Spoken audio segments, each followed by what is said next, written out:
एक दौर था जब इंसानों और परियों के दरमियान एक अनदेखी सरहद थी। इंसान उस दुनिया में दाखिल नहीं हो सकते थे और परियां इंसानों की दुनिया से दूर रहती थीं। सीध एक सादा सा लड़का था जो पहाड़ों के किनारे एक छोटे से गांव में रहता था। वो यतीम था और दिन भर लकड़ियां काट कर अपना पेट पालता था, लेकिन जीद के ख्वाब बहुत बड़े थे। उसे हमेशा लगता था कि दुनिया में कुछ ऐसा है जो नजर नहीं आता, लेकिन मौजूद जरूर है। एक दिन जंगल में लकड़ियां काटते हुए जीद को एक बूढ़ी औरत मिली। वो जख्मी थी और मदद मांग रही थी। जीद ने अपने खाने का आखिरी टुकड़ा उसे दे दिया और अपने कपड़ों से उसका जख्म बांध दिया।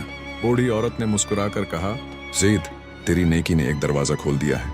उसी लम्हे दरख्तों के दरमियान एक चमकता हुआ रास्ता नमूदार हुआ। जीद उस रास्ते से गुजरा तो वो परियों की सरजमीन में पहुंच गया।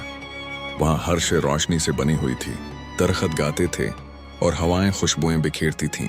परियों की मलका बहुत कमजोर हो चुकी थी क्योंकि उनकी दुनिया का दिल नूर ईमानत जी चुका था। सिर्फ एक ऐसा इंसान जो दिल से नेक हो वो नूर वापस ला सकता था। ज़ैद ने परियों की आजमाइशें कबूल की। उसने सच का सामना किया, अपने खौफ को शिकस्त दी और सबसे बढ़कर दूसरों की भलाई के लिए अपनी जान दांव पर लगा दी। आखिरकार ज़ैद ने नूर अमानत को जगा दिया।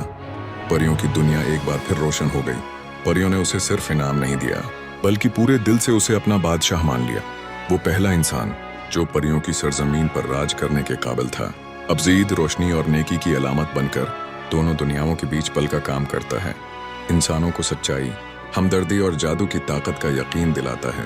पैगाम, दिल की नेकी वो जादू है जो हर दरवाजा खोल सकता है।